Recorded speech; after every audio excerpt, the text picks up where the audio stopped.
Hi, my name is Abhishek. I'm a legal intern at Lexis and Company. So today's my topic is the prisoner's tragedy, Perari Walan case. So before proceeding with the topic, I request you please like, share my videos, and just subscribe to the channel Lex Clip for more updates. So let's begin with the topic. So the Tamil Nadu governor Banwari Lal Purohit has declined to take a call on a plea for the early release of Rajiv Gandhi assassination case convict AG Perarivalan. So the governor said that the president of India was the appropriate competent authority to deal with the Perarivalan's request for freedom. So let us talk about what is this case on. So the Perari Valan is one of the 7 life convicts in the former Prime Minister Rajiv Gandhi assassination case. He has been in prison for almost 30 years for his role in the assassination of Rajiv Gandhi during the 1991 election campaign. He was taken away for minor interrogation in the assassination case. It is the 20 years since he was sentenced to death for procuring two 9-volt batteries that was used in the assassination, the purpose which he was unaware of. So, how was the case progressed? So, the CBI has charged Perarivalan for terrorist offences under the Terrorist and Disruptive Activities TADA. The CBI charges against him were upheld by the trial court along with the conspiracy to commit murder under the Indian Penal Code. So over the course of many rounds of litigation, his convictions only for the conspiracy to commit murder under the IPC has been sustained. So the TADA charges against him were dropped. He has served 30 years as part of his life in prison sentence. So the confession at the core of his conviction to police officer, a legacy of the TADA that was carried forward under the Prevention of Terrorism Act (POTA). So the confessions to a police officer are inadmissible as evidence under the Indian Evidence Act. So however, the terrorism legislation such as TADA and POTA made confessions to the police admissible. So this is as long as it was made to an officer not lower than the rank of superintendent of police. So let us talk about what is the concern with this confession. The CBI's main weapon against the Perarivalan was his confession to V. Thiagarajan, SP CBI. So in the confession, he allegedly confessed to his role in preparing a car battery for main conspirator and purchasing two 9-volt batteries that were used in making the bomb. So Mr. Thiagarajan came out in November 2013 and made a startling revelation that he had not recorded Perarivalan's confession accurately. So in an affidavit before the Supreme Court in 2017, he stated that he had omitted to record Perarivalan's statement and he did not know the purpose for which the battery was procured. So it was a glaring omission that completely charged the nature of Perarivalan's involvement. So in fact, the Perarivalan was convicted based on a manipulated conviction to a police officer. So now let's talk about what are the legal shortcomings in this.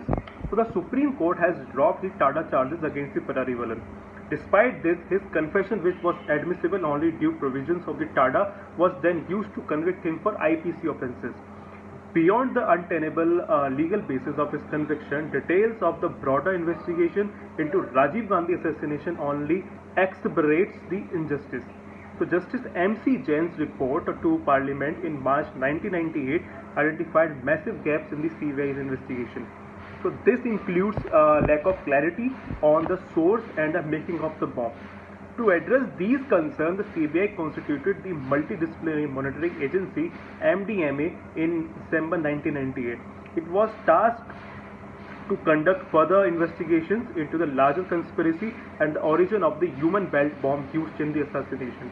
So over 2 decades, the MDMA has been submitting reports in a sealed cover to TADA court. Perarivalan has been denied access to these. So however, the MDMA has repeatedly stated that the Perarivalan and the other accused are not of these ongoing investigations. So let us talk about how has Perarivalan's legal fight progressed. Having served 30 years of life imprisonment for the conspiracy to murder, his efforts to get a remission under the Code of Criminal Procedure was rejected by the central government in April 2018. However, the Perarivalan continued to be entitled to have his pardon considered by the Governor of Tamil Nadu under Article 161 of the Constitution. His application for pardon had been pending with the Governor since December 2015, and under the Constitution, the Governor is bound by the aid and advice of the state government in the exercise of pardon powers. So meanwhile, the central government employed obfuscation as a strategy to prolong prevalence incarceration. It had initially maintained that the issue of pardon was solely between the governor and Pereira.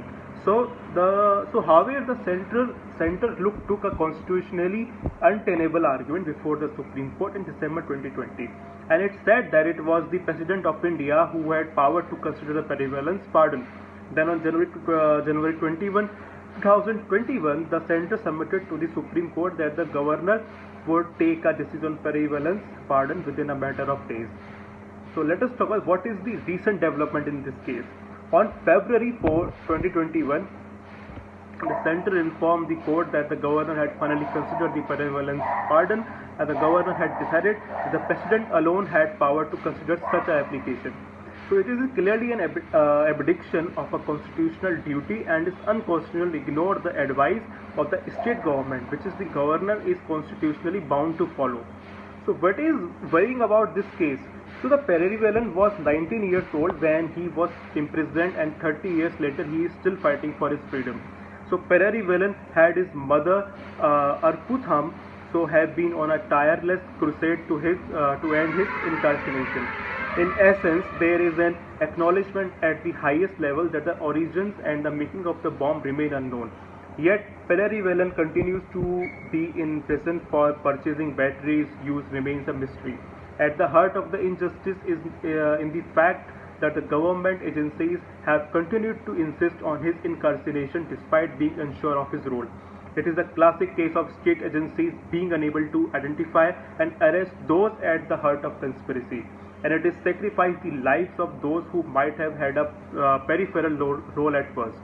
So it is possibly a fear that releasing Pereira would be a collective admission of the country's failure to successfully investigate the assassination of former Prime Minister, and said that it is cruel to ask Pereira to pay for his country's failure with his own life.